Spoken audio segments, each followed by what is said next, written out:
औज़ुबिल्लाहिमिनश्शैतानिर्रजीम बिस्मिल्लाहिर्रहमानिर्रहीम।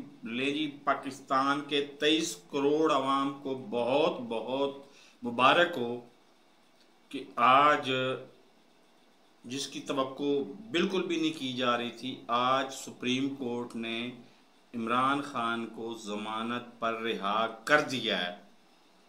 और रिहाई इस बुनियाद पे की गई कि उनकी गिरफ्तारी ही गैर कानूनी करार दे दी गई।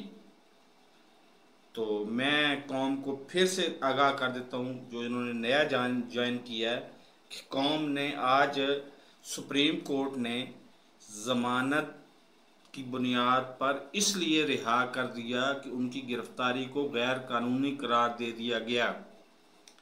तो मेरे चैनल को सब्सक्राइब नहीं किया तो सब्सक्राइब कर लें और साथ लगे बेल आइकन को दबा के ऑल नोटिफिकेशन को ऑन कर दें, ताकि मेरी हर नई आने वाली वीडियो को नोटिफिकेशन आपको बर वक्त मिल सके।